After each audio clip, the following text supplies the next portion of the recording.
أرسلناك إلا رحمة للعالمين۔ علیکم ورحمۃ اللہ وبرکاتہ۔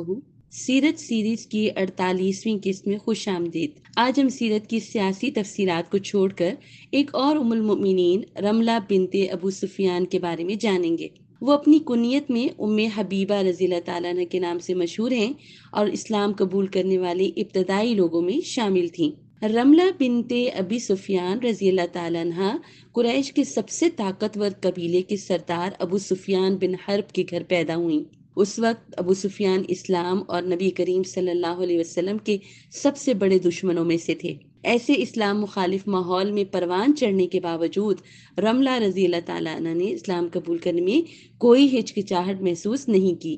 وہ اپنے شوہر عبید اللہ بن جہش کے ساتھ، جو زینب بنت جہش رضی اللہ تعالیٰ عنہ کے بھائی تھے، جو رسول اللہ صلی اللہ علیہ وسلم کی زوجہ بھی تھی، ان کے اسلام قبول کرنے والے ابتدائی افراد میں سے تھیں۔ اپنے اس انتخاب کی وجہ سے، اسلام قبول کرنے کی وجہ سے انہیں بہت سی مشکلات کا سامنا کرنا پڑا۔ جب نبی کریم صلی اللہ علیہ وسلم نے شدید خطرے میں رہتے ہوئے مسلمانوں کو ہجرت کرنے کا حکم دیا حبشہ کے ساتھ، تو وہ اپنے شوہر کے ساتھ حبشہ ہجرت کر گئیں۔ وہاں انہوں نے ایک بیٹی کو جنم دیا جس کا نام حبیبہ رکھا، اور اسی وجہ سے ہم انہیں ام حبیبہ کہتے ہیں، یہ ان کا لقب تھا۔ ان کے شوہر نے اسلام ترک کر دیا اور عیسائیت اختیار کرنے کا فیصلہ کیا، لیکن رملہ رضی اللہ تعالی عنہا اسلام پر ثابت قدم رہیں۔ وہ حبشہ میں عبید اللہ بن جہش کی وفات تک مقیم رہیں اور بیوہ ہو گئیں۔ نبی کریم صلی اللہ علیہ وسلم اس وقت تک مدینہ میں ہجرت فرما چکے تھے۔ جب ایک صحابی نے حبشہ کے مہاجرین کی خبر دی تو آپ صلی اللہ علیہ وسلم کو عبید اللہ کے ارتداد یعنی کہ اسلام چھوڑنے اور ام حبیبہ رضی اللہ تعالیٰ عنہ کی مشکلات کے بارے میں بتایا کہ کیسے اتنی مشکلات کے باوجود وہ اسلام پر قائم ہیں۔ کچھ ہی عرصے بعد رملہ رضی اللہ تعالیٰ عنہ کو نجاشی یعنی جو شاہی حبشہ تھا، اس کی طرف سے نبی کریم صلی اللہ علیہ وسلم کی جانب سے نکاح کا پیغام ملا۔ رملہ رضی اللہ تعالیٰ عنہ اس تجویز پر بہت خوش ہوئیں اور فوراً قبول کر لیا۔ نجاشی نے ان کے ولی کے طور پر کام کیا اور پیارے نبی صلی اللہ علیہ وسلم کی طرف سے نکاح کی تقریب کا انتظام کیا۔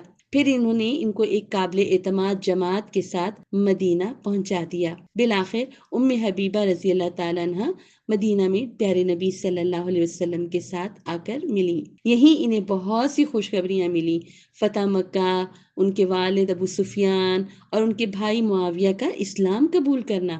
لیکن انہیں اس وقت شدید دکھ کا بھی سامنا کرنا پڑا جب پیارے نبی صلی اللہ علیہ وسلم کا انتقال ہو گیا، اور آپ صلی اللہ علیہ وسلم کی وفات کے بعد انہوں نے امت میں بہت سے اختلافات دیکھے۔ وہ اللہ کے رسول صلی اللہ علیہ وسلم سے بہت محبت کرتی تھیں اور ایک عالمہ خاتون تھیں۔ آپ صلی اللہ علیہ وسلم کی وجہ سے تقریباً 65 احادیث روایت کرنے کے لیے جانی جاتی ہیں۔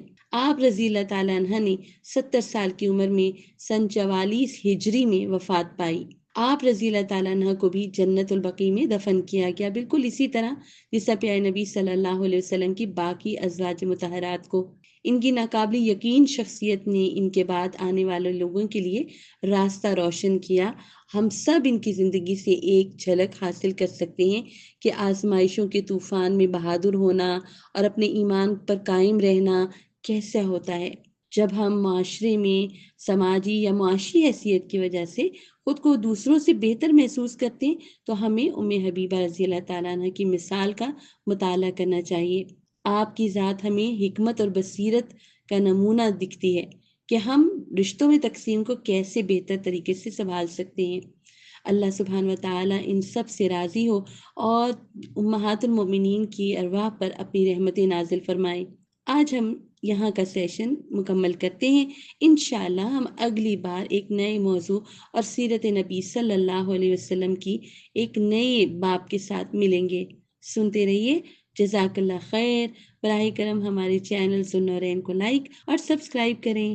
السلام علیکم ورحمۃ اللہ وبرکاتہ۔ أرسلناك إلا رحمة للعالمين.